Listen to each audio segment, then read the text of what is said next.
जय जगन्नाथ। एवं आपण पेटर भोक ना बोली केते आराम रे मोबाइल चलाउछंती किंतु भाबिचंती आपण पाखरे टंका पैसा सुना गणा सब थिबो मात्र घरे खाइबा पई सामग्री किछि नथिबो सेते बेले आपण खाइबा पई खाद्य खोजी बुलिबे से सुना गणा टंका पैसा मूल्य जीरो हेइबो। ठीक सही भली आम ओडिशा बासी गोटे दिन थिला ताकू आमे नोंक दुर्भिक्ष बोली कहूछु। अच्छा से दुर्भिक्ष ना नोंक काहेकि रखा गला एवं ए दुर्भिक्ष काहेकि होइतिला और यहाँ पर उत्तरदायी किए आसतु ए विषय टिके डिटेल जानिया पई आगकु थिबा एनिमेटेड वीडियो को देखिबा।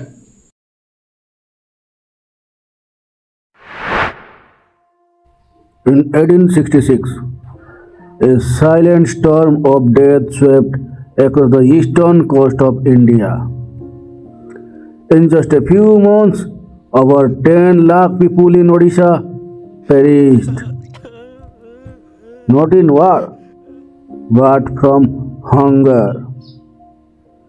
This was the Great Famine of Odisha, also known as the No-Onko Durbhiksha. A disaster born not of the nature alone, but of human neglect and colonial greed.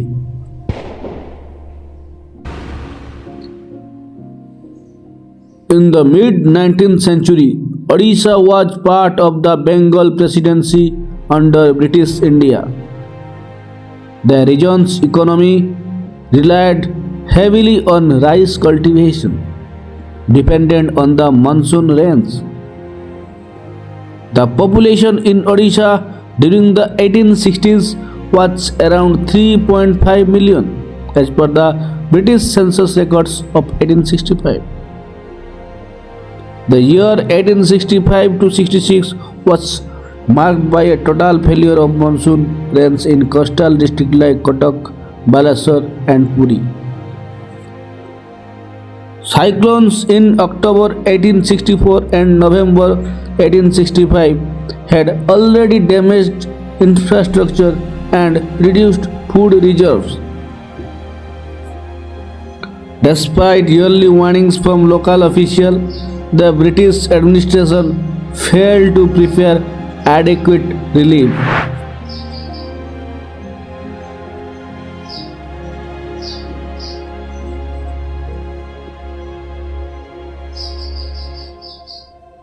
Crop failure.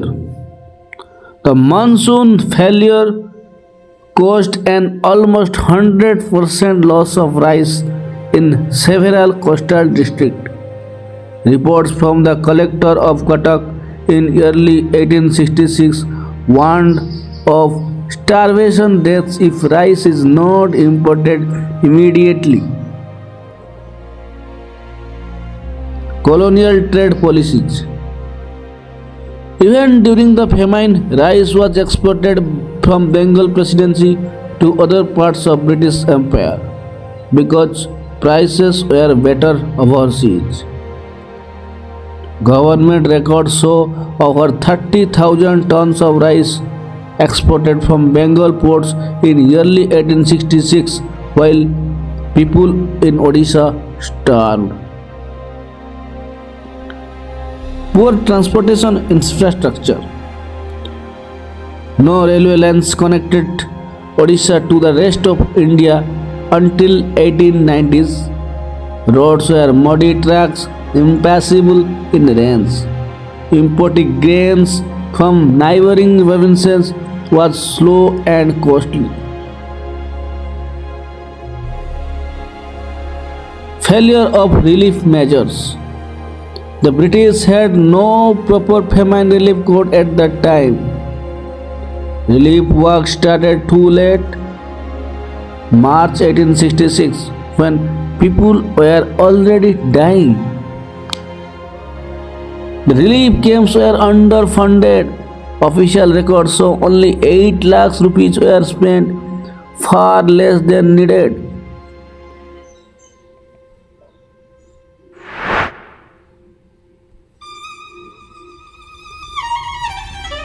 The human toll, mortality data. In just 4 months, over 1 million deaths in Odisha, nearly one third of the population. In Balasar district alone, mortality rate was 45%. Starvation deaths were followed by epidemics, cholera and smallpox, spread rapidly among the weakened population.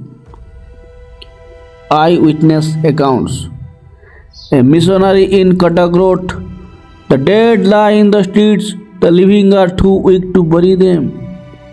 British officer W. W. Hunter described scenes where people ate grass, leaves, and even dead animals.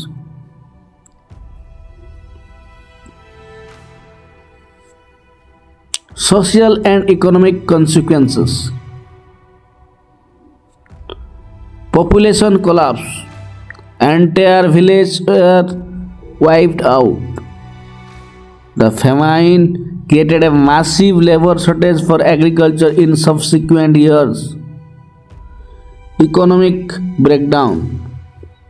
Grain prices shot up tenfold. Many farmers sold land at throwaway prices to moneylenders, creating a new class of landless laborers. Loss of trust in colonial administration. The famine deepened resentment towards British rule, planting seeds for later revolts. Hunter's 1872 report admitted the famine of 1866 was a failure of governance. Migration and cultural impact. Survivors migrated to Bengal and central provinces for work. The disaster was immortalized in Odia literature. Radhanath Ray's poetry and Fakir Mohan Senapati's stories captured the tragedy. Aftermath and legacy. In response to criticism, the British introduced the Famine Commission of 1867, leading to the Indian Famine Codes. Infrastructure development, railways and telegraphs were prioritized, but primarily to serve British trade.